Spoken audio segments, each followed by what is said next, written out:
Abreia, capitolo 6. L'autore favoreu disegni suoi. Per questo, tralassammo tutto che l'imparato è più semplice in quello a Cristo. Mettimmoci a parlare mo di tutto che l'imparato assai più futo.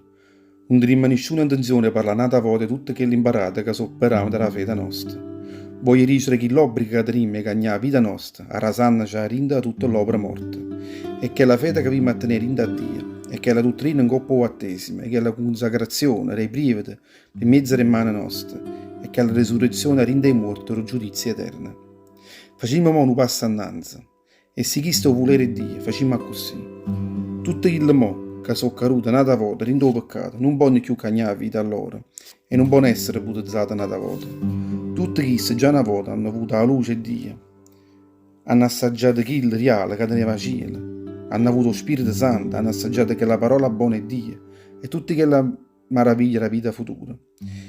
E con tutte queste, chi si mette ancora in croce figlio di Dio, regnano in surda e fatenzie innanzi all'occhio e tutto quanto. E proprio per questo non sono capace di cagnare la vita a loro ancora nata volta. Dio regna in benedizione nella terra, ma non chioppa di acqua, con una certa misura, e queste fanno crescere tutti quegli alberi che portano frutta a tutti quelli che stanno faticando. Si invece che la terra fa nascere solo rustini e spenzoni, tutte che li chioppa e acqua, non servono a niente, e tutta che la terra sarà maleditta a Dio e verrà bruciata in fuoco. Parole, speranza e incoraggiamento.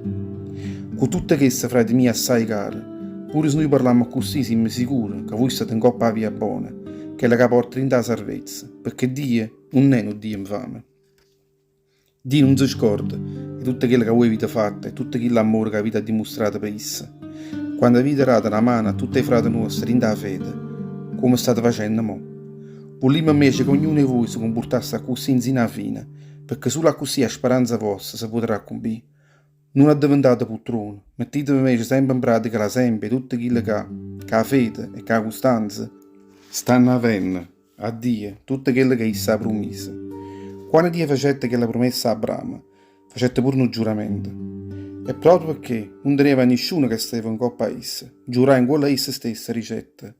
Ti promette che ti regnerà di benedizione e farà nascere rinde a te un popolo assai rosso. Abramo aspettava chi ne pazienza e avette poi tutte quelle che Dio aveva promesso a essa. Quando l'uomo fanno un giuramento, giurano sempre con qualcuno che sta in coppa a loro e che è assai più rosso è loro. Che lo giuramento diventa per loro come un priegio che mette fine a ogni questione. E beh, Dio voleva dimostrare assai chiaro a tutti quelli che avevano avuto tutte quelle bene promesse, che esso non avrebbe mai cagnato tutte quelle che aveva fissato. E proprio per questo facette accompagnare quelle che aveva promesso un giuramento. Ovvicanno, stanno innanzi a noi due atti di Dio. La promessa e il giuramento, che non potranno più essere cagnate. E per chi si due atti non è possibile che Dio non potesse essere franco. E così noi abbiamo cercato vacanza rinda essa e siamo assai incoraggiati a fare con tutta la forza nostra che è la speranza che è stata messa innanzi a noi. Questa speranza è come un'ancora e salvezza per tutta la vita nostra. Questa speranza è certa e chi ne forza e per mezzo che il velo lo tempio che sta in cielo trase rindo santuario di Dio.